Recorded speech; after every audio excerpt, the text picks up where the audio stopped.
Muy bien, pues la temporada 8 se titula El Milenio. Ok, entonces estamos hablando sobre el milenio, uno de los temas más complicados y más difíciles de los últimos tiempos. Yo sé que podrán decir, ay, todo lo demás ha estado también igual de difícil y complicado. Bueno, es cosa nada más de repasar, de tener la disciplina de volver a escuchar, de estudiar, de ir más a fondo, de anotar, de hacer sus anotaciones. En todo esto se requiere y es muy importante que hagamos y tengamos esos apuntes y que revisemos. A ver, vamos a ver si nos acordamos. ¿Dónde está, en qué parte de la Biblia se encuentra el milenio? ¿El tema del milenio? Apocalipsis, ¿qué capítulo? 20. Muy bien. Y es el único texto en donde está. Entonces, ahí dice, en el capítulo 20 de Apocalipsis, hay 6 menciones sobre el milenio. O sea, hay 6 veces que se menciona el milenio. Y se dice ahí que Cristo va a reinar por 1000 años y que su iglesia va a reinar junto con él, entre otras cosas. Hay más cosas que habla en relación a Satanás, por ejemplo. Pero debemos de tener mucho cuidado con esta enseñanza, porque ya hemos mencionado y denunciado de manera correcta las falsas enseñanzas que hay, tal vez muchas de ellas sin una mala intención, pero no deja de ser equivocada la enseñanza, sobre todo esta enseñanza de la corriente dispensacionalista, que, ¿se acuerdan? Enseña que hay desde la semana 70 de Daniel, ¿se acuerdan de esto? Que hay una separación, un paréntesis entre la semana 69 y la semana 70. Esa es la enseñanza equivocada, y que supuestamente hay un paréntesis para la iglesia. Esta misma doctrina o enseñanza dispensacionalista dice o habla de un rapto secreto.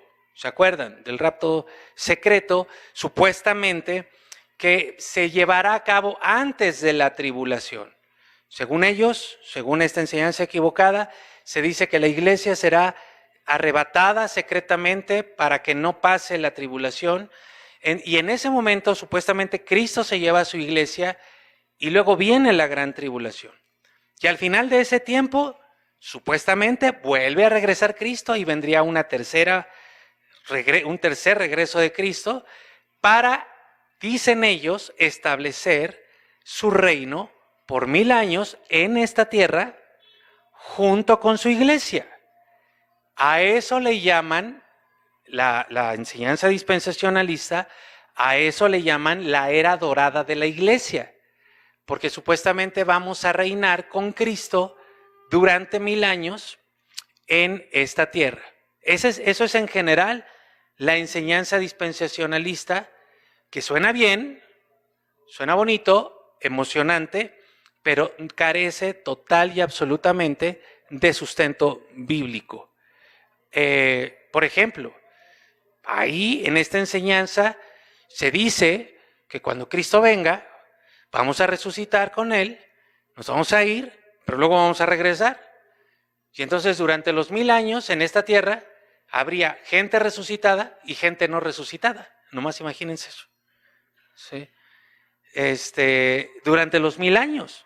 Y que durante esos 1000 años, pues son 1000 años. O sea, estamos hablando de 10 siglos. Pues va a haber gente que se va a casar, va a haber gente que va a tener hijos y va a haber muchas generaciones. Mientras tanto ya hay gente resucitada. O sea, al mismo tiempo. Bueno, hay muchas incongruencias y muchas cosas que no se sostienen en la enseñanza dispensacionalista. Repito, suena muy bien y lo han armado tan bien que han engañado pues literalmente a millones de personas en todo el mundo a lo largo ya de varias décadas. La pregunta es si esto de verdad es así, porque Apocalipsis 20 dice claramente que sí vamos a reinar, que Cristo va a reinar por 1000 años, eso dice Apocalipsis 20, y que nosotros reinaremos junto con Él por 1000 años. Ahora, les recuerdo que toda doctrina bíblica sana tiene que ser respaldada por toda la Escritura. No puede haber un texto sacado de contexto del cual se haga doctrina. A eso se le llama dogma. El dogma es una opinión humana elevada a ley, cuando no tiene sustento bíblico. La ley, la doctrina bíblica, tiene sustento en toda la Escritura. Entonces, si nosotros entendemos y vemos, porque ustedes lo pueden ver claramente, que el tema de los 1000 años solamente se menciona en Apocalipsis 20, tenemos un gran problema, porque ¿cómo sustentar la doctrina del milenio, de los 1000 años literalmente, si solamente se encuentra en Apocalipsis 20? ¿Me explico con esto? ¿Estamos claros? Ok. Entonces, tenemos que ir paso por paso. Ya vimos un primer acercamiento. ¿Cómo vamos a entender Apocalipsis 20? Si no podemos referirlo a ninguna otra parte de la Escritura, ¿cómo vamos a comprender, cómo vamos a interpretar lo que Apocalipsis 20 dice? Bueno, vamos a ver, o estamos viendo ya, los temas relacionados al milenio. Y el tema que está relacionado estrechamente con el milenio es la segunda venida de Cristo. Y en la segunda venida de Cristo, como ya lo vimos nosotros, ya aprendimos mucho de la segunda venida de Cristo, suceden muchas cosas en la segunda venida de Cristo. A ver, rápidamente, ¿quién me dice qué cosas suceden cuando Cristo venga? ¿Qué cosas van a suceder? A ver, vamos, ayúdenme con lo siguiente. Cuando vayan a hablar, bájense nada más su cubreboca para que los pueda escuchar. ¿Ve? ¿Qué sucede cuando venga? ¿Qué va a suceder cuando venga Cristo? ¿Cómo? Se recoge la cizaña primero. ¿Cómo? ¿Cómo? Todo ojo lo va a ver, pero ¿qué va a suceder? ¿Qué eventos van a suceder? ¿Cuál? Va a venir el juicio final, muy bien. Todos vamos a resucitar. ¿Quiénes van a resucitar? Todos son buenos y malos, ¿verdad? Todos resucitan. ¿Qué más, Marta? Bueno, ok, se tocarán las trompetas, eso es como el anuncio, ¿no? ¿Qué más va a suceder?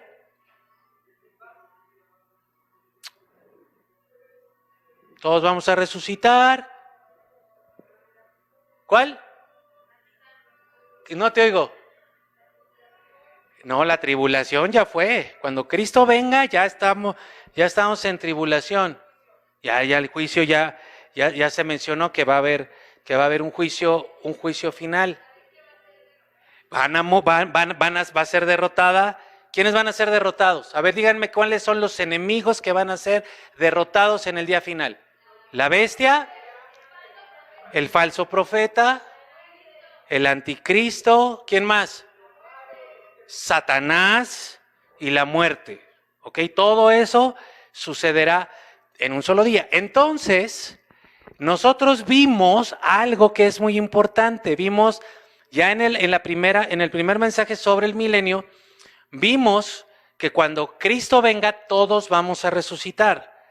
Y vimos, ya aclaramos, cuando Pablo dice, los muertos en Cristo resucitarán primero, pero después de ellos todos. ¿Por qué es importante eso? Porque la doctrina dispensacionalista dice que los muertos en Cristo van a resucitar primero porque se va a llevar a su iglesia y los demás se van a quedar acá y no van a resucitar, sino hasta después de 1000 años. ¿Por qué es peligrosa la doctrina dispensacionalista? Porque lo que está enseñando es que después de que Cristo venga, va a haber dos oportunidades para arrepentirse. Cristo viene, se lleva a su iglesia según esa enseñanza y los que se quedan acá van a tener oportunidad de arrepentirse. Luego vuelve a venir y viene el milenio y ahí vendría una tercera oportunidad de arrepentirse. No es cierto. No es cierto.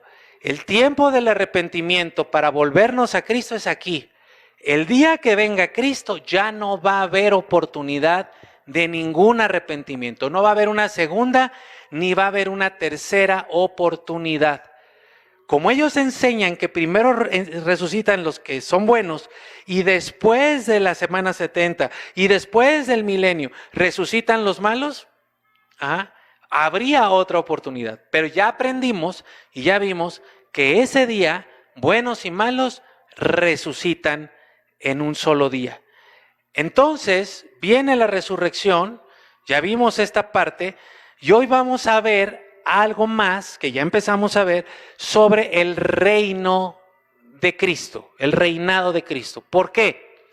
Porque si el Apocalipsis 20 dice que cuando venga el milenio, Cristo va a reinar durante 1000 años, tenemos que entender si el reino de Cristo dura 1000 años o es eterno. ¿Me explico? Entonces, ¿me explico?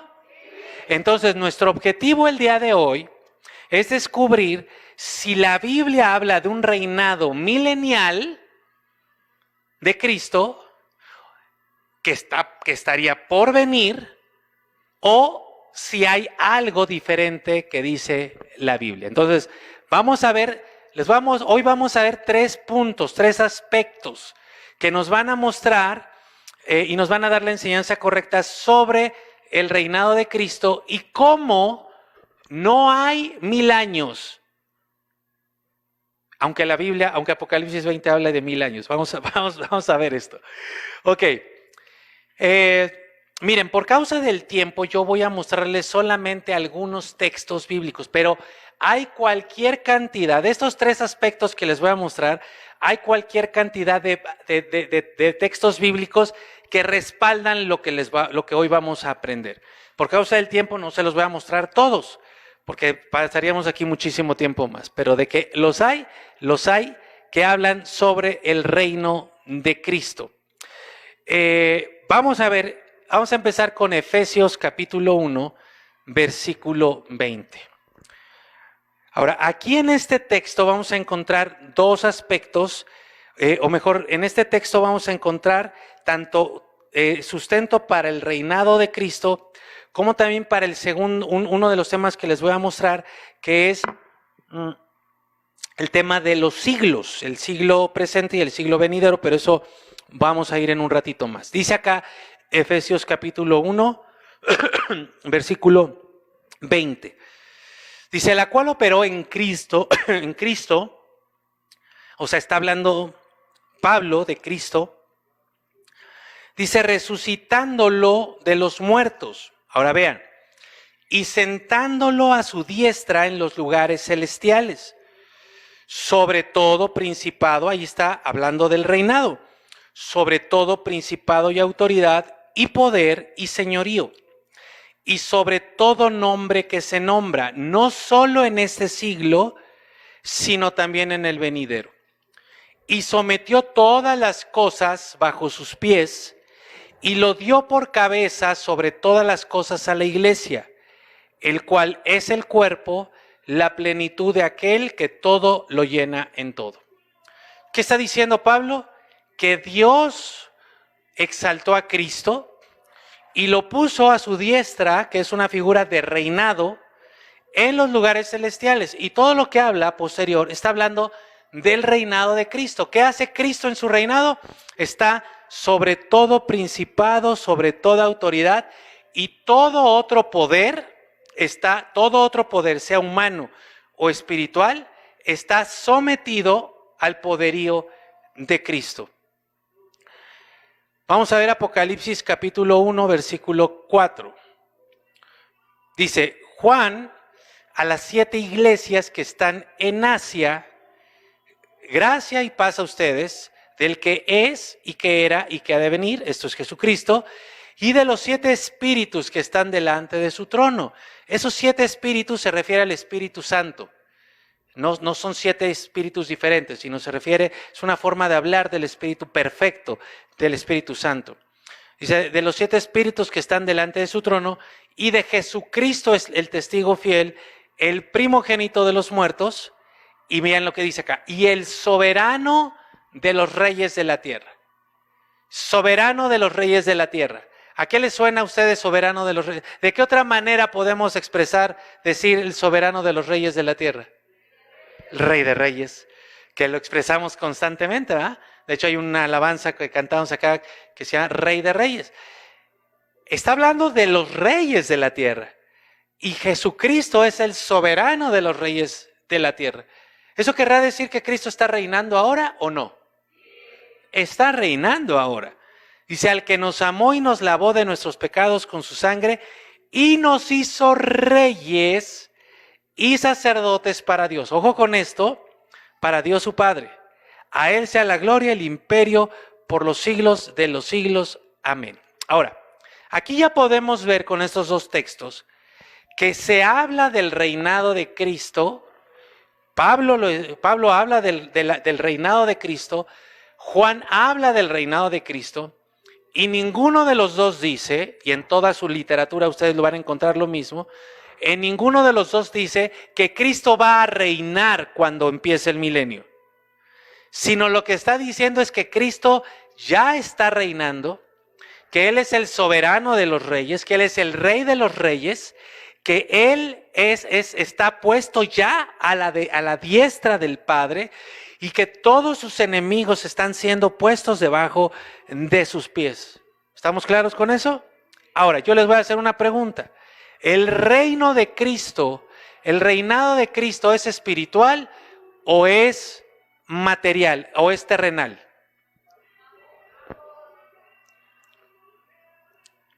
Enséñenme por favor ahorita aquí donde está el reinado de Cristo físicamente. Ven, lo que vemos es un cuerpo humano.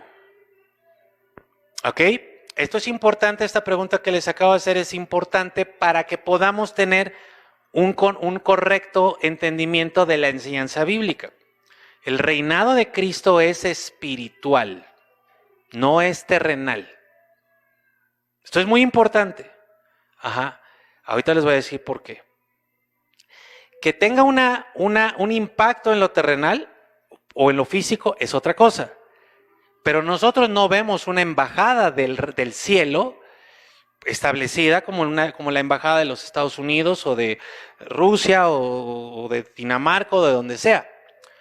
Entonces, entiendan bien, porque mucho de lo que se habla en Apocalipsis tiene el carácter de espiritual. Por ejemplo, ¿Satanás es físico o es espiritual? Espiritual. Y como ya aprendimos en una de las temporadas, los seres espirituales, angelicales, tienen la capacidad como de presentarse físicamente, ¿no? Como presentarse como personas, pero son esencialmente espirituales. Por ejemplo, cuando dice que un ángel lo ata con una cadena, ¿ustedes creen que esa cadena sea física o es una cadena espiritual? ¿Se me estoy explicando? O sea, no podemos imaginarnos a Satanás siendo atado con una cadena física. Necesariamente tenemos que entender que esa cadena es espiritual. Ahora, vean esto, por favor. Lo espiritual, ¿sí?, se expresa por escrito con figuras. O sea, que nos ayuden a entender. Algunas cosas sí serán espiritualmente lo que dice la Escritura, pero otras cosas serán solamente figurativas. Por ejemplo, cuando Juan hace la descripción de Jesucristo en Apocalipsis, que dice que tenía una espada que salía de su boca, fuego en sus ojos. O sea, ¿realmente Jesús es así? Es más, ha habido pintores que han tratado de expresar en un óleo lo que Juan expresa de Jesús. ¿Saben lo que sale? Algo aterrador, o sea, una cosa que no tiene ni pies ni cabeza. Entonces, ahí Juan está usando ciertas figuras para hablar de lo espiritual, pero no quiere decir que sea así con esas figuras. Por ejemplo, cuando se habla de las bestias, que vi como un leopardo y como un oso, ¿será que sea un oso o está figurando algo? Y está figurando algo espiritual. Pero por ejemplo, cuando se habla de la cadena, nosotros no sabemos si es una figura o si efectivamente hay una cadena espiritual que está atando o que va a atar a Satanás. Ahí podría no ser figurativo, pero es espiritual. ¿Me estoy explicando? ¿Sí estamos claros? Allá atrás, los oigo muy convencidos. ¿Sí? Ok, entonces, el reino de Cristo es espiritual. Es muy importante que entendamos esto para poder tener la enseñanza correcta. Y ahorita van a ver por qué. Ahora vamos a Mateo capítulo 3, versículo 1. Dice, ¿ya lo tienen acá? Dice, en aquellos días vino Juan el Bautista predicando en el desierto de Judea, y cuando Juan predicaba decía, arrepiéntanse. ¿Por qué? A ver, ayúdenme. El reino de los cielos se ha acercado. Ahora, les pregunto, ¿cómo se acercó a la tierra? ¿Cómo se acercó al ser humano el reino de los cielos? Por medio de Jesús. Ajá. Entonces, cuando dice que el reino de los cielos se acercó, es porque Jesucristo vino en persona. O sea, Dios, el Hijo de Dios, vino en persona. No vino un reino, sino vino Jesucristo. Entonces, aquí estamos hablando que desde la primera venida de Jesús se habla del reino de Cristo. El reino de Dios es el reino de Cristo, porque fue Jesús el que se acercó. Lucas capítulo 10, versículo 8. Dice, en cualquier ciudad donde entren, aquí ya está Jesús dándole instrucciones a sus discípulos, les dice, y les reciban, coman lo que les pongan delante. Ajá. Y sanen enfermos, que en ella haya, que en esa casa haya o en esa ciudad haya. Y díganles, vean la predicación, se ha acercado a ustedes el reino de Dios. ¿A quién predicaban? Estaban predicando al reino de Dios, que es el reino de Cristo. Mas a cualquier ciudad donde entren y no lo reciban, saliendo por las calles digan, aún el polvo de su ciudad que se ha pegado en nuestros pies lo sacudimos contra ustedes. Pero sepan esto, para que no digan que nadie les dijo, que el reino de Dios se ha acercado a ustedes. Entonces, cuando hablamos del reinado de Cristo, vemos que el reinado de Cristo ha estado realmente desde siempre. Es más, nosotros, todos los que estamos aquí, los que están allá en casa, podemos tener con claridad que el reinado de Cristo ha estado desde siempre, desde antes de la creación. Porque dice Juan capítulo 1, versículo 1, que en el principio era el verbo, y el verbo era con Dios, y el verbo, o sea, Jesucristo, era Dios, aún antes de la creación. Apocalipsis 1 dice que Él era el alfa, que Él es el alfa y la omega. ¿Qué quiere decir eso? Que Él es Él y Él. Así que Él está antes y después de todo. Y ese reino se acerca ya en persona en Cristo Jesús. Y el siguiente texto nos va a dejar por completo claro que el reino de Cristo es desde siempre y para siempre, que está aquí y que ha estado siempre. Lucas capítulo 17, versículo 20. Aquí estaban preguntando los fariseos, ya saben que siempre trataban de hacerle caer, y le estaban preguntando cuándo había de venir el reino de Dios, porque obviamente lo desconocían, lo estaban ahí como diciendo, ay, fuchi, fuchi, ¿no? Tú Jesús eres de la chusma. Y Jesús les respondió y les dijo, miren lo que les responde. El reino de Dios no vendrá con advertencia, ni dirán, helo aquí o helo allá. Y mira la contundencia con la que Jesús habla. Porque el reino de Dios ya está entre ustedes. ¿Alguien de aquí que me diga qué quiere decir el nombre Emmanuel?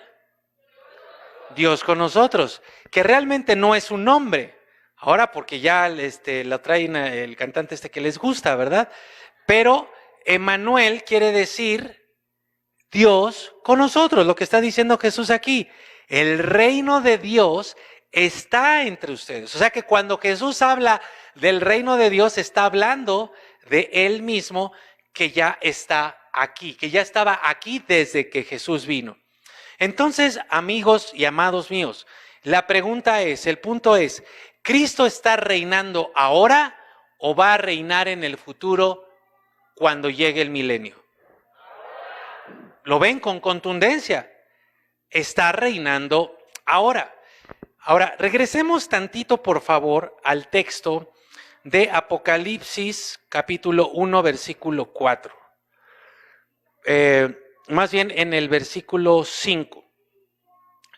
Dice, y de Jesucristo el testigo fiel, el primogénito de los muertos, el soberano de los reyes de la tierra, ahí está Rey de Reyes, al que nos amó y nos lavó de nuestros pecados, gloria a Él, con su sangre, y después de lavarnos de nuestros pecados, dice ahí, lean conmigo el versículo 6, y nos hizo reyes y sacerdotes. Levante la mano de aquí, ¿quién ha sido, a quien Cristo ya le perdonó todos sus pecados y lo lavó con su palabra, con su sangre? Levante su mano. Bueno, déjenla así tantito. Ahora, ustedes son reyes y sacerdotes. Ustedes son reyes y sacerdotes. Ustedes son reyes y sacerdotes. Gracias, pueden bajarla. ¿Qué significa eso? ¿Cuándo está reinando Cristo o cuándo va a reinar Cristo? Ahora está reinando. Y si Él nos hizo reyes y sacerdotes, ¿qué hace un rey? Reina.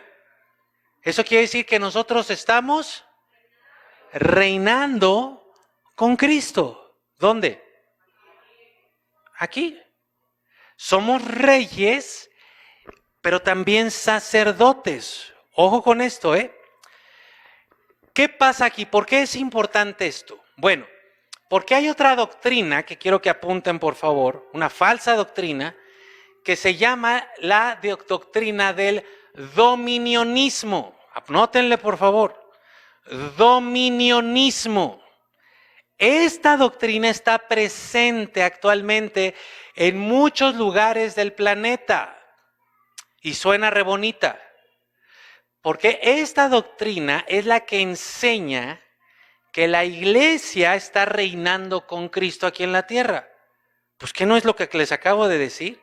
Sí, nada más que ellos entienden que la iglesia tiene que dominar físicamente sobre las naciones, sobre los gobiernos, sobre las circunstancias, sobre los eventos, sobre todo lo que sucede en la tierra.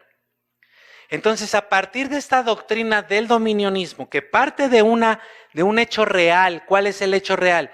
Que nosotros estamos reinando con Cristo, esa es una verdad bíblica. Pero entonces te dicen, tú estás reinando con Cristo aquí en la tierra. Entonces tú puedes tomar dominio sobre todo lo que pasa. Y por eso es que se hizo famoso, este pastor allá en los Estados Unidos, que decretó, porque eso es lo que hacen. ¿Qué hace un rey? Decreta. Entonces decretó el año pasado contra el coronavirus. Y se paró contra el coronavirus y decretó su muerte, porque nosotros tenemos dominio sobre la tierra, sobre todo lo que sucede en la tierra. Amén. ¿Ven que suena bonito? Y cuando decretó la muerte del coronavirus, ¡pum!, empezó la pandemia. Se expandió por todos lados. Entonces, esta idea del dominionismo parte de un entendimiento equivocado de la verdad bíblica. Reinamos con Cristo, somos reyes, pero también somos... O sea, no estamos aquí para decretar. Por eso tenemos que entender muy bien esto. Entonces, tenemos la doctrina del dominionismo falsa. ¿Ya me la entendieron? ¿Ya me la entendieron? ¿Ya me la entendieron? ¡Fuerte! Eso. Y tenemos la doctrina falsa del dispensacionalismo que dice que la iglesia va a reinar cuando Cristo venga. ¿Vamos a reinar cuando Cristo venga en el milenio? No. Estamos reinando con Cristo porque Él nos hizo reyes y sacerdotes para nuestro Dios. Entonces ya estamos reinando, pero no para andar decretando, porque nosotros no tenemos dominio sobre el mundo terrenal. Porque el reino de Cristo es espiritual. ¿Que tiene un impacto en lo terrenal? Claro que sí, pero Dios no nos puso aquí en la tierra para ser reyes de las naciones o para ser rey de mi colonia. Eso suena como más como película mexicana, ¿verdad? El rey de la colonia. No nos puso para eso. Nosotros reinamos, ahí les va la enseñanza correcta. ¿Están atentos? Bien despiertos, por favor, ahí les va. Nosotros reinamos con Cristo en el sentido de que nosotros acercamos el reino de Dios a las personas que no conocen a Cristo. Como los discípulos. Vayan y prediquen. ¿Qué tenían que predicar? El reino de Dios se ha acercado a ustedes. Entonces nosotros reinamos espiritualmente acercando el reino de Cristo a las personas que no lo conocen. Así es como reinamos. Cuando predicamos las buenas noticias, cuando le llevamos a la gente la salvación de Cristo. Entonces, cuando Cristo vino, Él inauguró la llegada del reino de Dios, o sea, el reino de Cristo. Y hoy, 2000 años después, sigue instaurando su reino. ¿Cómo lo está instaurando en el mundo? Por medio de la iglesia. ¿Por medio de dominar? No, por medio de predicar que el reino de los cielos se ha acercado. Por medio de acercar a las personas al reino de Dios. Por medio de llevarles la salvación.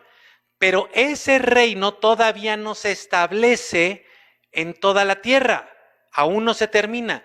Entonces, la consumación del establecimiento del reino de Dios o del reino de Cristo se va a llevar a cabo cuando Él venga otra vez. Y cuando Él venga otra vez, ahí se acabó todo como ya lo hemos aprendido. Entonces digan conmigo, el reino de Cristo ya está presente, pero todavía no está presente del todo. ¿Entendemos eso? Y es nuestra función como reyes, pero también como ¿qué? Sacerdotes. ¿Qué hace un sacerdote? Intercede. Es el vínculo, es el instrumento que vincula el reino de Dios, el reino celestial, la salvación con la persona. Por eso somos reyes y sacerdotes. Por eso nosotros somos los intermediarios. No existe otro entre Dios y las personas que tú conoces. No existe otro intermediario sino tú. Tú eres el rey y eres el sacerdote entre esa persona que no conoce a Cristo y tú.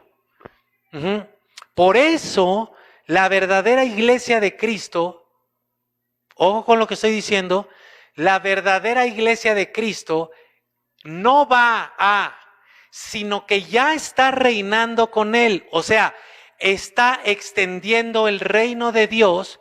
Ojo, por favor, no se me distraigan. La verdadera iglesia de Cristo está extendiendo el reino de Dios por medio de la predicación. Ya lo está haciendo. Sí. Amada iglesia, en casa, aquí, nuestro propósito y actividad principal deben ser llevar las buenas noticias de la salvación a toda persona que podamos. Esta la predicación del evangelio, esta tarea no es una tarea exclusiva del pastor o de algunos que tienen el don de evangelismo, no, es de todos, de toda la iglesia, de quien es iglesia, es su labor principal. Nuestra labor principal no es estar al frente del ministerio de niños, no es estar al frente del ministerio de la alabanza, no es estar al frente del ministerio de matrimonios, no es estar al frente del ministerio de jóvenes. Nuestro propósito principal no es colaborar, no es venir a poner una silla. Esas son cosas secundarias. Ojo con esto, mi principal propósito no es ser pastor. Mi principal función, mi principal labor es predicar a Jesucristo. Esa es nuestra labor principal de todos y cada uno de los que somos iglesia de Jesucristo. Esto quiere decir que cada ministerio de toda iglesia debe tener como objetivo principal predicar a Jesucristo. El propósito principal del ministerio de niños es predicar a Jesucristo. El ministerio principal de la alabanza es predicar a Jesucristo. El propósito principal de cada ministerio, apapacho de todos, es predicar a Jesucristo. La salvación de Jesucristo, la libertad que Él nos dio. En esa actividad, es que se revela que estamos reinando con Cristo. ¿Por qué?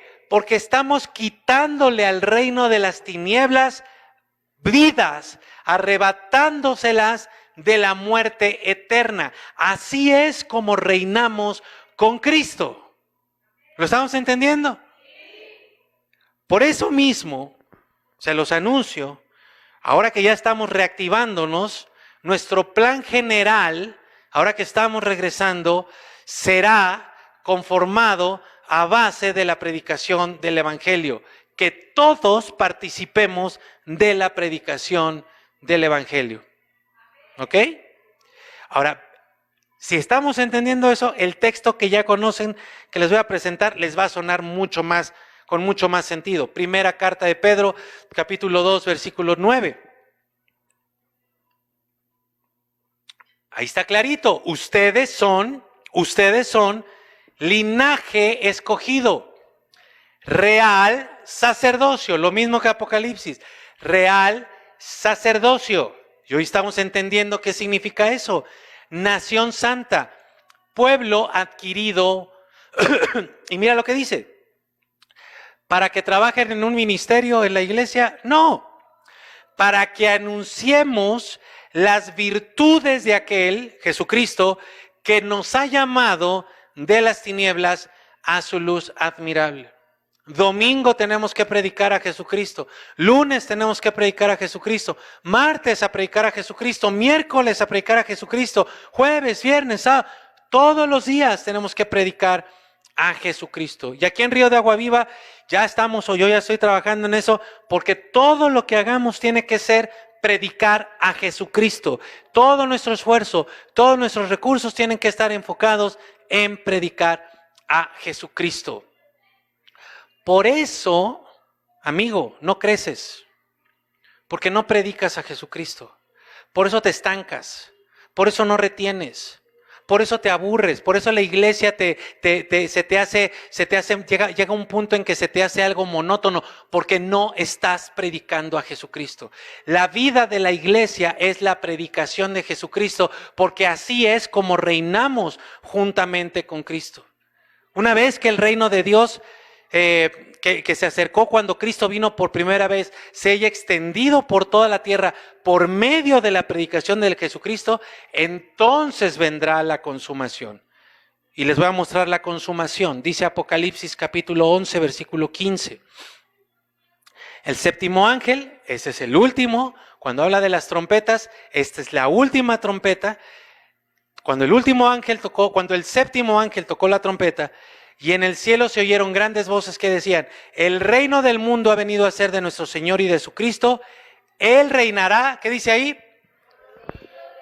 A ver otra vez, ¿qué dice ahí? Él. Vamos, ahí regálame una tercera vez. Él reinará. No dice por 1000 años, ¿verdad? ¿Lo ves? Incluso en el mismo Apocalipsis no dice que Cristo va a reinar por 1000 años, sino va a reinar por los siglos de los siglos. Entonces, Cristo ha reinado desde siempre y va a reinar para siempre. Inició el establecimiento de su reino sobre todo principado y potestad cuando vino por primera vez.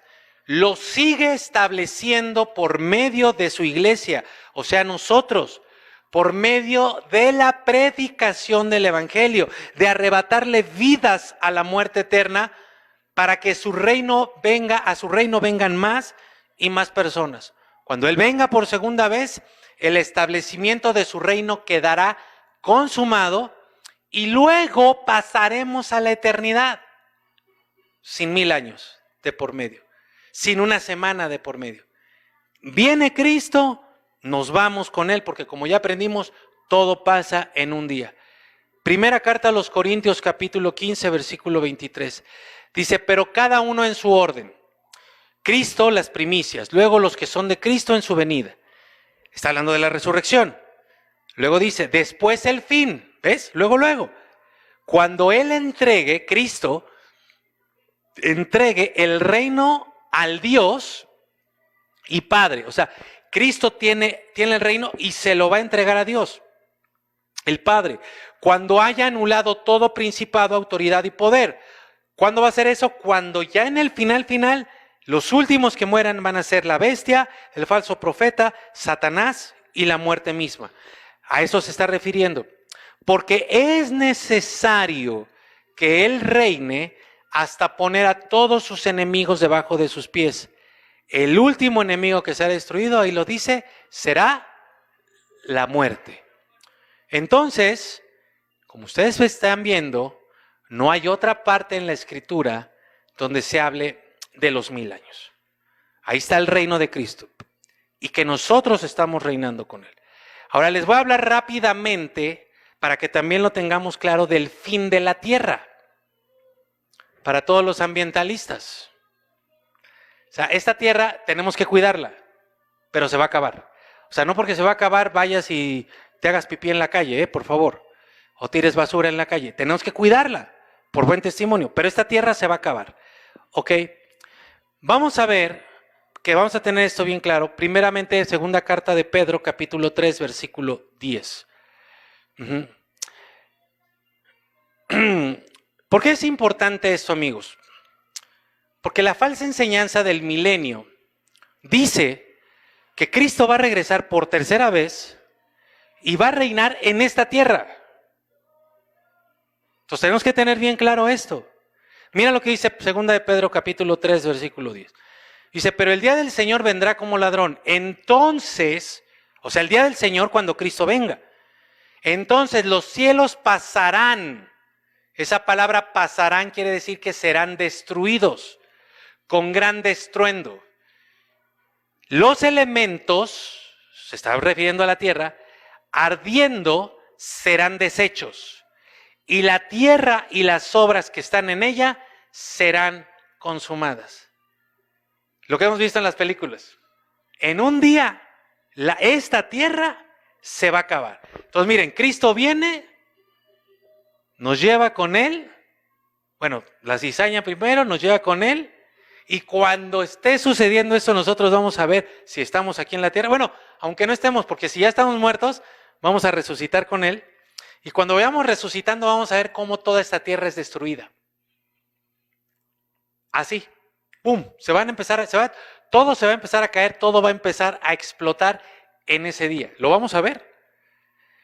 Esto está en consonancia con Mateo 24, versículo 9, donde dice, pero aquí está hablando Jesús, acuérdense, son palabras de Jesús.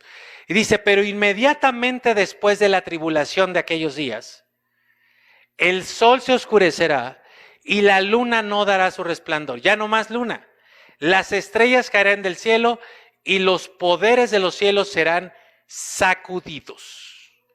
Así que veremos cómo toda esta creación se cae a pedazos precisamente por causa, ahorita lo vamos a ver, del pecado.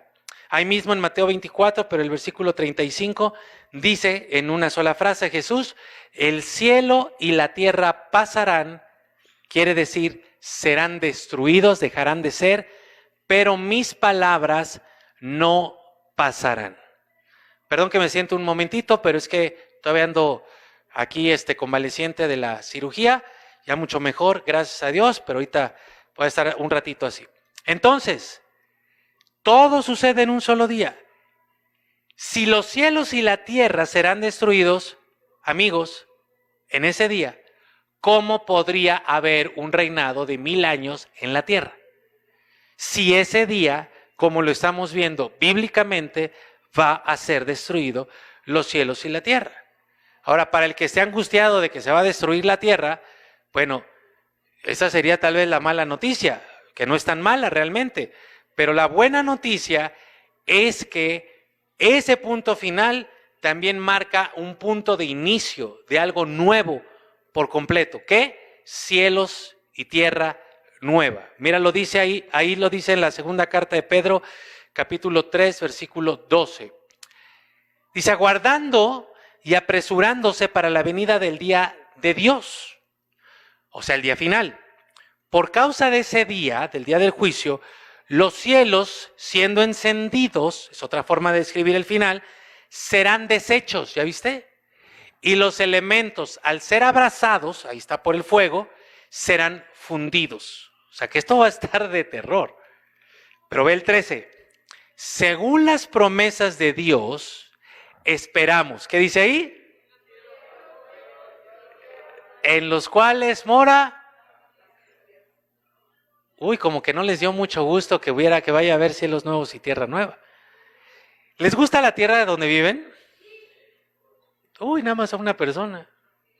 ¿No les gusta esta tierra? Ya está muy chafa.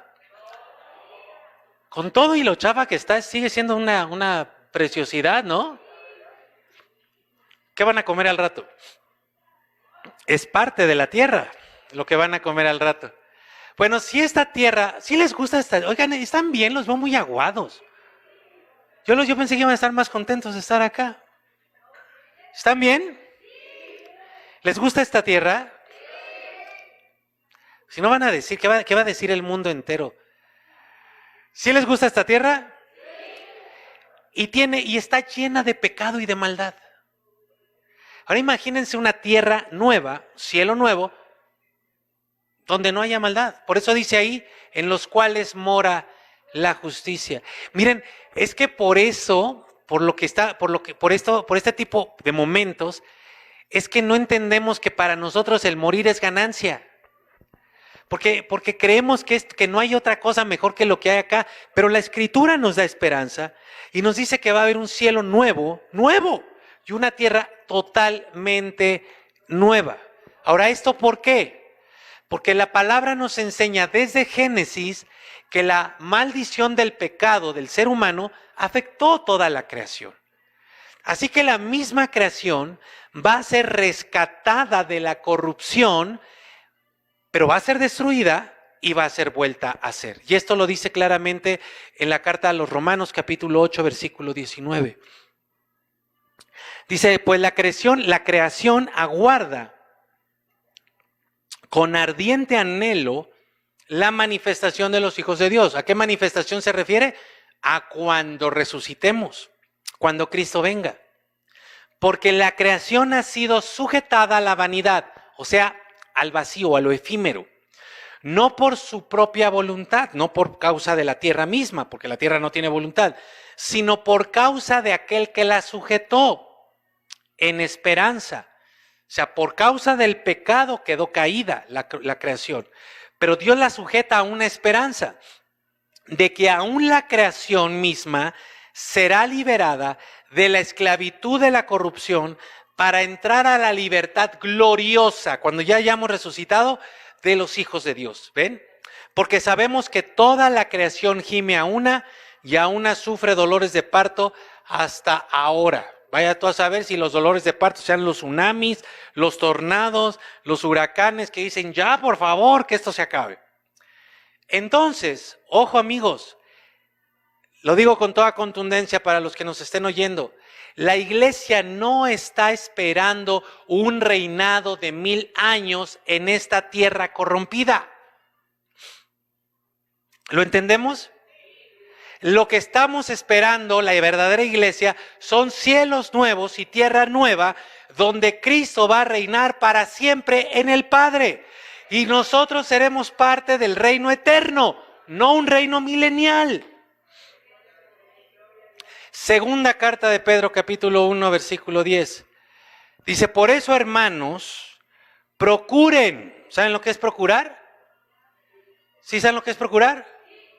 Procurar es estar buscando algo constantemente. Procuremos aún con mayor empeño, mayor del que hemos hecho hasta ahora, hacer firme su llamamiento y su elección, o sea, nuestro llamamiento y nuestra elección. Tenemos que afirmarnos en nuestra identidad como hijos de Dios, como cristianos, y llevar a cabo nuestro llamamiento, porque haciendo estas cosas no tropezaremos jamás. Y vaya que nos conviene no tropezar, pues de esta manera les será otorgada amplia entrada al reino, ¿qué? Al reino milenial, no, ¿verdad? Al reino eterno de nuestro Señor y Salvador Jesucristo. Entonces, ¿cómo es el reino de Cristo? ¿Está reinando ahora? ¿Nosotros?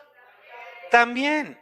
Y la tierra, el día que Cristo venga, será destruida y ese día va a ser vuelta a ser nuevamente. ¿Lo ven? ¿Dónde hay 1000 años? En ningún lado. ¿Hay alguna pregunta? Pensé que estaba levantando la mano. No. Ahora, vamos al tercer elemento que les voy a dar el día de hoy y con esto vamos hacia la parte final. Les mencionaba que en Efesios capítulo 1 se menciona este siglo. Y hay una frase que Jesucristo trajo hablando de 2 siglos, de los 2 siglos. Vamos a ver algunos ejemplos. Hay muchos más, pero vamos a ver 5 ejemplos más, nada más. Mateo capítulo 12, versículo 32. Dice, a cualquiera que dijere alguna palabra contra el Hijo del Hombre, está hablando Jesús, le será perdonado. Pero al que hable contra el Espíritu Santo, no le será perdonado. ¿Qué dice Jesús? A ver todos, por favor. Ahí están los 2 siglos. Esta es una frase que Jesús trajo con su predicación. Él habló de este siglo y del siglo venidero. Ahora anótenle, por favor. La palabra siglo no se está refiriendo a siglo como de 100 años, sino es la palabra cosmos. La palabra cosmos se refiere a este tiempo. Entonces está hablando de este tiempo y del tiempo venidero. Más profundamente se refiere al orden de las cosas, o sea, a la forma en la que está constituida la vida. Se refiere a este tiempo, a esta forma de vida y al tiempo venidero y a la forma de vida venidera. Entonces, cuando Jesús habla de este siglo, está hablando del tiempo y de la forma en la que vivimos. Nosotros vivimos en un tiempo limitado, terrenal, materialmente, corrompido, con un principio y un final. Esas son las características de este siglo. Pero el siglo venidero, el tiempo venidero, el mundo venidero, el orden de cosas venidero es totalmente diferente a las de este siglo. ¿Ok? Es eterno, es incorruptible, no va a haber enfermedad, vamos a tener otro cuerpo completamente. Lucas capítulo 18, versículo 29.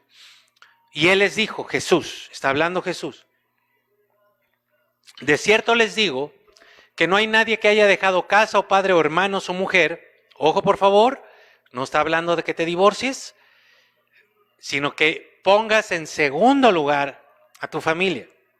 En primer lugar, al Señor. ¿Sí? Que no haya dejado casa, padres, hermanos o mujer o hijos por el reino de Dios, que no haya de recibir, Por eso les animo a que sirvamos. Por eso les animo a que prediquemos. Porque dice aquí que habremos de recibir mucho más en este tiempo, sí, pero también en el siglo venidero. Dios nos da recompensa a todos los que trabajamos y servimos para su reino, a todos los que ponemos el reino de Dios primero y familia en segundo lugar. Nos da recompensa en este tiempo, pero también tenemos recompensa en el siglo venidero.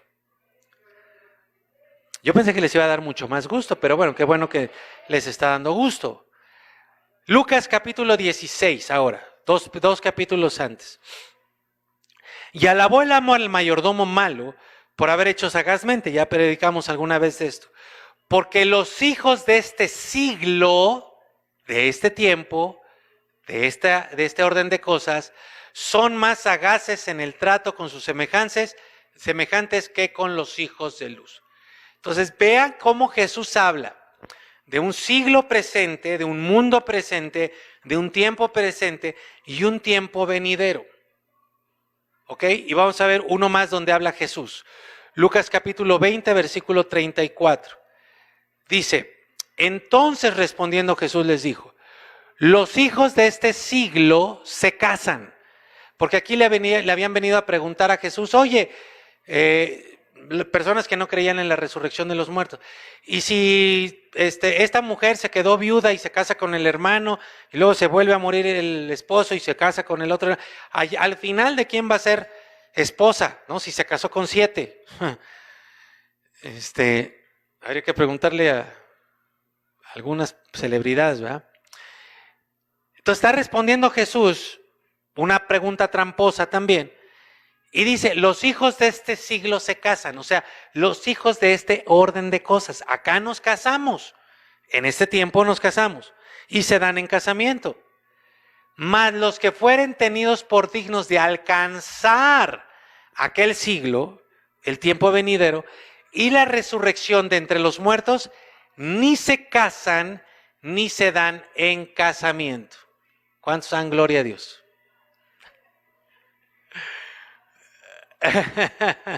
Hay que disfrutar este orden de cosas que nos podemos casar y podemos disfrutar del matrimonio, porque aquí en esta tierra mejores son 2 que 1, pero cuando estemos allá ya no nos vamos a casar. Entonces mira, Jesús introdujo esta idea del siglo presente y el siglo venidero. ¿No crees que si hubiera un milenio entre ellos, hubiera dicho, en este siglo, después del milenio y el siglo venidero? Ahí lo hubiera dicho. Pero ¿qué pasa? Mírenme, está la eternidad, ¿ok? Y luego empieza la creación aquí. Y acá termina la creación. Nosotros vivimos en este tiempo. Cuando inicia la creación, cuando termina la creación. Y luego sigue la eternidad. El siglo presente es este tiempo y el siglo venidero es la continuación de la eternidad. ¿Cuándo se acaba el siglo presente? Cuando comienza el siglo venidero. Lo mismo con la tierra. El día que se acaba la tierra, empiezan los cielos nuevos y la nueva tierra. No hay un tiempo intermedio por ningún lado. Terminamos esta parte con segunda carta a los Corintios capítulo 4 versículo 3, donde dice, aquí está escribiendo Pablo, dice, pero si nuestro evangelio está aún encubierto, entre los que se pierden está encubierto, en los cuales el Dios de este siglo, vean cómo Pablo y a otros escritores toman esta idea de Jesús para dar la enseñanza bíblica. El Dios de este siglo cegó el entendimiento de los incrédulos para que no les resplandezca la luz del evangelio de la gloria de Cristo, el cual es la imagen de Dios. Simplemente, por textos como estos, es que yo soy tan insistente en preguntarles si les está quedando claro. Por eso es que yo les digo, me pongo nervioso cuando a la siguiente semana les pregunto y ya no saben. ¿Por qué les digo que me pongo nervioso? ¿Por qué les digo que me da cosa y me preocupa demasiado que no retengan la enseñanza? Porque aquí dice que el Dios de este siglo está cegando el entendimiento. O sea, que tú no te acuerdes de la enseñanza bíblica no es por tu IQ, no es por tu estado cerebral, no es por tu edad, es por una operación espiritual maligna que ciega el entendimiento de algunas personas para que no les resplandezca la luz del evangelio.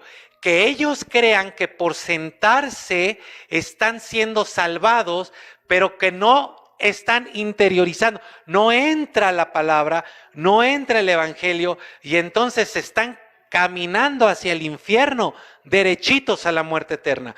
Por eso les digo que me preocupa, por eso les digo que me pone nervioso, porque si yo les pregunto y no se retiene eso, se está manifestando que están siendo presa del Dios de este siglo que es Satanás y que están siendo llevados a la muerte eterna. ¿Me explico con eso?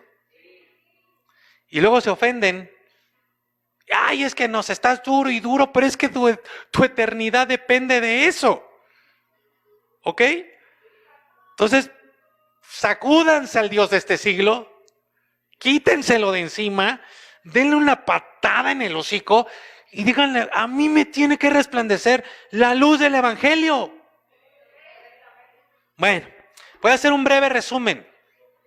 Todo esto es introductorio, porque la próxima semana nos vamos a meter de lleno a estudiar Apocalipsis 20. Pero ya van a tener esto de contexto. Pero la próxima semana, a ver, y los 2 siglos, ay, yo no me acuerdo. ¿Amén? Ok, bueno, entonces ya tenemos varios elementos importantes que nos muestran directamente de la Escritura que no se mencionan los 1000 años en los temas más importantes relacionados con la segunda venida de Cristo. Jesucristo no habló de 1000 años. Pablo nunca mencionó el milenio. Pedro y Juan en sus cartas no mencionan el milenio. Los demás escritores de la Biblia tampoco mencionan los 1000 años. Por el contrario, estamos aprendiendo que cuando Cristo venga, cuando sea el día final, ese día va a suceder todo. Vamos a resucitar justos e injustos, la cizaña será recogida, será arrojada afuera, los que están vivos serán arrebatados en las nubes, los que estemos vivos, los que estén vivos en ese momento. Cristo acabará con todos sus enemigos, estos cielos y esta tierra desaparecerán y habrá cielos nuevos, tierra nueva y seremos tomados con Cristo para ir a reinar por toda la eternidad. Su segunda venida terminará con el orden actual, o sea, con este siglo, y su segunda venida va a inaugurar el orden eterno. Y en todo eso no hay espacio, no hay paréntesis para 1000 años. Entonces, esto nos va a servir para ya meternos de lleno al tema del milenio. Ahora, hoy Cristo, hoy nuestro Rey, nuestro Señor, el que nos ha hecho reyes y sacerdotes, nos quiere hacer un llamado a la acción. Amada iglesia, aquí ya viene palabra viva, palabra de bendición, que lo demás no sea, pero aquí ya hay algo específico para todos nosotros, iglesia de Cristo. Escúchenme bien esto que les voy a decir. Cristo está fuertemente trabajando con su iglesia, o sea, con todos nosotros. Parte del testimonio que yo les di la semana pasada es trabajo con su iglesia. No es condenación, es trabajo con su iglesia. Esta semana he estado hablando con algunos de ustedes y estoy comprobando cómo el Señor está trabajando con su iglesia. Está yendo a las cosas profundas de su vida. Está viendo ataques espirituales, ¿sí? Está permitiendo que el diablo nos toque, pero también le está poniendo un límite para que no nos mate. Está trabajando con su iglesia. Cuando digo que está trabajando con su iglesia, ¿a qué me refiero? Lo dice la Escritura, ahorita se los voy a mostrar. a que nos está limpiando. Así como a mí me limpió de toda esta porquería que traía acá adentro, nos está limpiando. Y lo digo con toda claridad. También, y no solamente aquí en Río de Agua Viva, en cualquier otra iglesia local, está quitando a lo que estorba, a lo que no sirve. Sí. Lo digo con toda claridad, porque es su obra, es su iglesia. Está limpiando, te está limpiando individualmente, te está limpiando como matrimonio, te está limpiando como familia y nos está limpiando como iglesia. Nos está purificando y nos va a levantar. Todo esto es para levantarnos. ¿A qué se refiere levantarnos? Vamos a entenderlo. Juan capítulo 15, versículo 1. Jesús hablando dice: yo soy la vid verdadera y mi Padre es el labrador. Todo pámpano o rama que en mí no lleva fruto, lo quitará. ¿Ves? O sea, tienes la figura de la vid, de las ramas. Una rama que no da fruto la quita. Esta no es una obra del pastor ni de un líder. Esta es una obra de Dios. La quita. Y como el príncipe de este siglo enceguece el entendimiento de algunos, creen que están bien. ¿Se dan cuenta lo terrorífico que es esto? O sea, terrorífico para esas personas, para el que cae en el engaño. Porque creen que están bien, pero realmente están siendo quitadas por el Señor. Y todo aquel que no lleva fruto, lo limpiará. Perdón, y todo aquel que lleva, el que sí lleva fruto, lo limpiará para que lleve más fruto. Ahora, déjenme decirles algo. Yo necesito ver con los ojos de la fe a los que me están viendo en casa. Pero los que tengo aquí, déjenme decirles algo. Hemos dado fruto. A lo mejor alguien diga: China, a lo mejor yo no. Bueno, si tú sabes que no has dado fruto, ok, anímate hoy para que des fruto. Pero por ejemplo, yo voy a Isaac y digo: mi querido Isaac, te lo digo de todo corazón, has estado dando fruto. Pero Cristo quiere que llevemos más fruto, ¿no? Vean cómo Dios no es conformista, ¿no?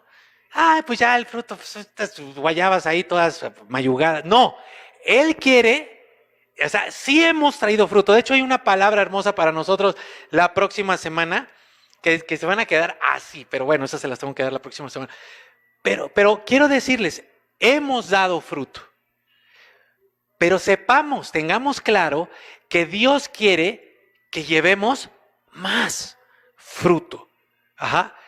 Y dice acá: ustedes ya están limpios por la palabra que les he hablado. Permanezcan en mí. O sea, vean cómo el estar limpios no significa, o sea, vean cómo el que Dios nos haya, el que Cristo o el que el Padre nos haya perdonado nuestros pecados, no quiere decir que nosotros no hagamos el esfuerzo de permanecer. Él nos limpió para que podamos permanecer. Por eso dice: permanezcan en mí, dice Jesús, y yo en ustedes. Así como el pámpano o la rama no puede llevar fruto por sí mismo si no permanece en la vid, así tampoco nosotros. Si no permanecemos en Cristo, no vamos a poder dar más fruto. Luego Jesús dice: yo soy la vid y ustedes son las ramas o los pámpanos. El que permanece en mí y yo en él, ahí está la clave para llevar más fruto. El que permanece en mí y yo en él, lleva mucho fruto. Porque separados de mí, nada podemos hacer. El que no permanece en mí, será desechado otra vez, como pámpano, como rama, y se secará. A eso se les recoge y se les arroja al fuego, una figura del fin, y allá van a arder. Entonces, mejor, más nos vale que empecemos a dar más fruto, amigos. Si permanecen en mí y mis palabras permanecen en ustedes, pidan todo lo que quieran y se les concederá. Entonces, amigos, yo les decía, esta es la razón de ser de la iglesia, la esencia del ser de la iglesia. ¿Cuál es la razón de ser de la iglesia de Cristo? Llevar mucho fruto. Ese fruto concreto se manifiesta en personas que entregan su vida a Cristo porque les predicas. Lo mismo que te decía hace rato. Estamos reinando juntamente con Cristo, somos reyes y sacerdotes porque le estamos arrebatando almas al infierno. Ahí es donde reinamos. Ese es el mucho fruto que Cristo espera de nosotros. Más adelante en este capítulo, Jesús habla del amor por los demás. Y dice, en esto van a conocer que son mis discípulos, en que se amen unos a otros. Entonces, la característica irrefutable de la iglesia es el amor por otros. Ajá. La iglesia está pegada a Jesucristo para que podamos llevar fruto, un fruto por amor. Un fruto por amor. Miren, ya hablamos de la realidad del infierno, porque el infierno es un aliciente para que la iglesia se active, para que nos preocupemos y amemos verdaderamente a la gente que no conoce a Cristo y nos preocupemos verdaderamente por las personas que están yendo al infierno.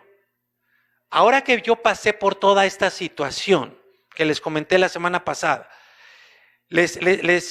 hoy mi madre aquí me trae el dictamen médico de todo lo que sucedió, ahí paso por paso, y me dice que lo que yo les platiqué la semana pasada se quedó corto con lo que realmente pasé, que está ahí el dictamen médico. Bueno, y yo les platicaba el dolor tan fuerte que padecí, y les decía, era tan fuerte que yo quise morirme. Y yo le decía honestamente al Señor, llévame contigo. Y entonces comprobé algo. Este cuerpo no está diseñado para soportar el dolor de la destrucción eterna. Pero además, yo tenía varias opciones para terminar con ese dolor. Morirme e irme con el Señor, desmayarme, como les decía, o que me dieran un medicamento y que se acabara. Ajá, con el dolor que traía. Ahora piensa, por favor, ¿cómo será tener un dolor así sin tener una sola opción de alivio? Ajá. Que no haya nada que pueda librarte de él. Porque la persona que está en el infierno no le puede decir déjame morirme porque ya está muriendo eternamente. Y no va a tener una medicina ni va a haber una cirugía que le calme el dolor. En el infierno no está Dios para pedirle que lo sane. Lo único que tiene es un cuerpo resucitado que no se desintegra, pero que resiste el sufrimiento tortuoso por toda la eternidad. Ahora déjame decirte lo siguiente. Si el amor de Cristo no está en nosotros, entonces nosotros vamos a tener una vida como la que hemos tenido, con poco fruto. Porque no amamos a las personas que están yendo al infierno. Se los digo en positivo. Si el amor de Cristo está en nosotros, deberíamos estarle rogando a familiares, a amigos, a conocidos y a desconocidos que rindan su vida a Cristo y sean salvos de la muerte eterna. Tendríamos que estarles rogando todos los días o cada vez que pudiéramos hacerlo. Pero mira, esa no es una prioridad en tu vida. Y hoy el Señor me llevó a confrontar esto de una manera real. Esto, tenemos que ser honestos, como iglesia, para la mayoría de nosotros esto no es una prioridad. Yo se los digo a ustedes, aún se los digo ahorita, y no está apelando a algo más profundo en ustedes. No hay una conversión, solamente dicen con sus cabezas, sí es cierto, tendríamos que estar predicando, pero no hay una transformación hacia eso. No es una prioridad en tu vida. Tú sabes que tienes que predicar, pero todavía no lo estás haciendo como un estilo de vida, todavía no estás llevando ese más fruto que el que habla Jesucristo. Sin embargo, sé que Dios está limpiando a su iglesia. Está quitando los pámpanos que no dan fruto. Ojalá no seas tú. Quieras tú que no seas tú. Porque los está quitando. Y a los que estamos acá, a los que hemos dado algún fruto, Dios nos está limpiando para que llevemos más fruto. Sé que hay muchos entre nosotros, es más, se los voy a preguntar. ¿Quién de ustedes tiene un corazón para Dios? Levante su mano. Yo sé eso. Miren, yo sé eso. Yo sé que entre nosotros y allá en casa, yo sé que entre nosotros habemos muchos que tenemos un corazón para Dios. ¿Qué quiere decir eso? Que lo estamos buscando de día y de noche y que queremos más de Él. ¿Cierto o no? Uy, qué aguado. ¿Me están respondiendo porque yo estoy hablando así como quedito? Que me estoy esforzando para que no se me desamarre el ombligo acá en la tripa que... Miren, otra vez. Yo esto que ahorita acaba de suceder aquí, seguro en casa, yo lo sé, yo estoy seguro que todos aquí tenemos un corazón para Dios, que lo estamos buscando y que queremos más de Él, ¿verdad? Entonces, ¿por qué no estamos predicando? ¿Por qué no expresamos de esa forma tan maravillosa que estamos reinando con Cristo? ¿Por qué no estamos anunciando las virtudes de Cristo? Y entonces, mira, amigo mío y hermano mío, tenemos por un lado a la iglesia, a las personas que amamos a Dios, que estamos siendo limpiadas por Él, pero por otro lado está esta área estéril en nosotros. Tenemos esta área estéril. Mira el versículo 7 de Juan 15, por favor. ¿Lo puedes poner? Perdón, no lo tengo, ¿verdad? Perdón, te voy a decir lo que dice.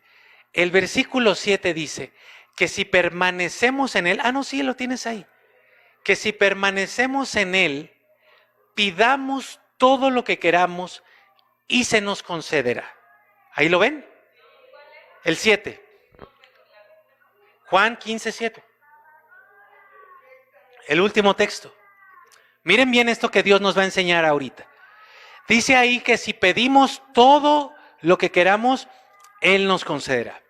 Ahora, creo que hoy, ya en este momento, ustedes y yo podemos ir más allá de las cosas materiales. O sea, al leer ese texto podemos ir ya a entender que no se trata nada más de cosas materiales. No porque no las necesitemos, sino porque nosotros queremos más de Dios. Y sabemos que Él cuida de nosotros. Entonces, mira, amigo, hay una realidad que sucede con el creyente en Cristo. ¿Cuál es esta realidad? Pablo decía, lo que no quiero hacer, eso hago. Y lo que quiero hacer, no lo hago. ¿Ustedes quieren predicar a Cristo? Pero no lo hacen. Yo sé que quieren traer fruto, ¿cierto o no? ¿Quieren traer más fruto? Lo quieren, pero no lo hacen. Algo está estorbándonos. Algo nos está deteniendo. ¿Qué sucede y qué podemos hacer? Ojo con esto. David, dijo Dios, que David fue un hombre conforme a su corazón. Esto quiere decir que él tenía el corazón de Dios, que él actuaba conforme al corazón de Dios. Pero al mismo tiempo cometió pecados terribles. Después de ser descubierto del adulterio y del asesinato, escribió esto. Mira lo que escribió. Salmo 51, 7. Ya cuando cayó de rodillas, dice, purifícame con hisopo. Hisopo era una especie de rama, un arbusto. Y estaré limpio. Ojo, Dios nos está limpiando. Lávame y estaré más blanco que la nieve. Lléname de gozo y alegría y revivirán estos huesos que has abatido. No te fijes ya en mis pecados, más bien borra todas mis maldades. Y ahora mira el 10. Dice, Dios mío, crea en mí un corazón limpio, renueva un espíritu de rectitud en mí. ¿Qué quiere decir esto? Que cuando David cayó arrepentido, se dio cuenta de algo. Se dio cuenta que él necesitaba seguir siendo lavado. ¿Por qué? Porque aunque había caído en adulterio, te aseguro que todavía andaba ahí, de ojo alegre. Aunque había fallado, él todavía sentía en su cuerpo el deseo de seguir pecando.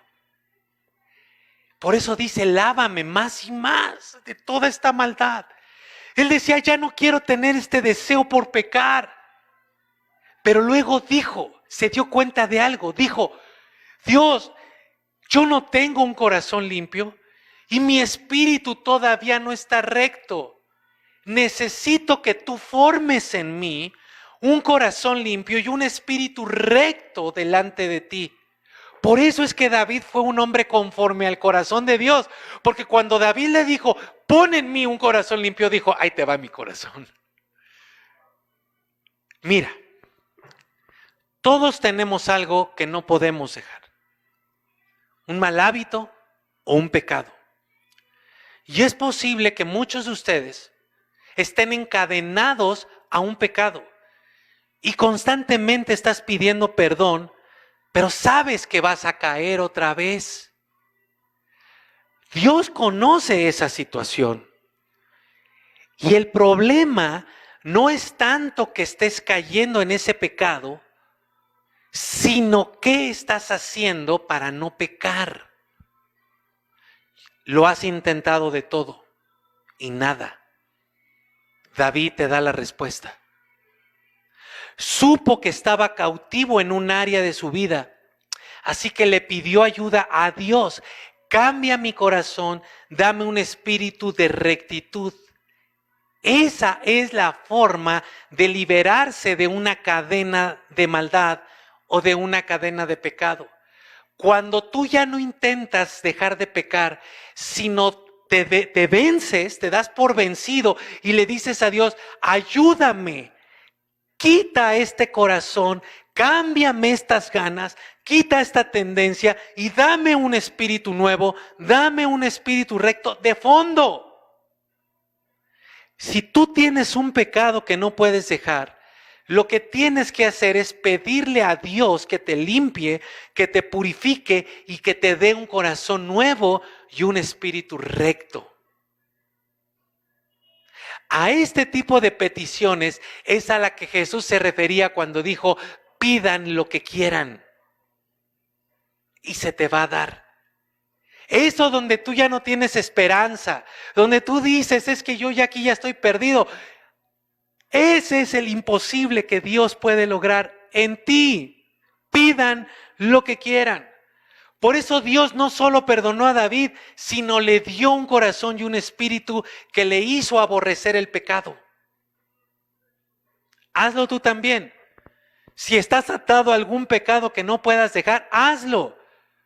Lucha contra eso, no tratando de no pecar, sino pidiéndole a Dios todo el tiempo que renueve tu espíritu y tu corazón.